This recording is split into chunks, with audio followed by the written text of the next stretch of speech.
Next, এরপরে PQR একটি ত্রিভুজ হলে নিচের কোনটি ভেক্টর বিয়োগের ত্রিভুজ বিধি নির্দেশ করে? ধরো তুমি ত্রিভুজটা জানোই না, তুমি ত্রিভুজটা জানো না, মানে ত্রিভুজটা তোমার সামনে নাই, তাহলে তুমি এটা কিভাবে করবা? ত্রিভুজ সামনে নাই, কিভাবে করবা? দেখো ফার্স্টে এইটা এইটা কি হবে সেটা আমরা যাচাই করা শিখি।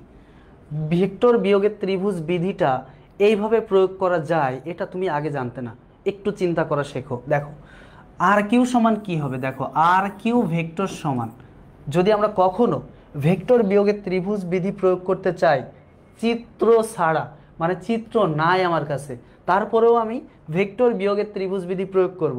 কিভাবে করব? এই দেখো আর কিউ ভেক্টর সমান, এখানে কে আছে? কিউ, পরে আছে কিউ, কিউটাকে এবার আগে লিখবা, মাঝখানে মাইনাস দিবা, এবার আগে আছে কে? আর, সে আরটাকে লিখবা পরে। এবার বলো এখানে কিউ এবং আর আছে, ত্রিভুজের আর কোন শীর্ষবিন্দুটা নাই? কোনটা নাই? নাই হচ্ছে পি, নাই কে? পি। এবার তুমি এখানে একটা পি পি লাগাই দাও, এখানে একটা পি লাগাই দাও, তার মানে P Q vector minus P R vector.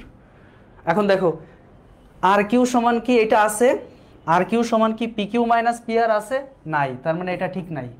এবার পরেরটা চেক করো, পি কিউ সমান কি আছে? পি কিউ, দেখো একই সিস্টেমে পি কিউটা দেখো, পি কিউ ভেক্টর সমান, বলো কি লিখবো ফার্স্টে? এই যে পরে আছে কিউ, কিউটারে আগে লিখবো, আগে আছে পি, মাঝখানে মাইনাস দিয়ে তারপরে পি লিখবো।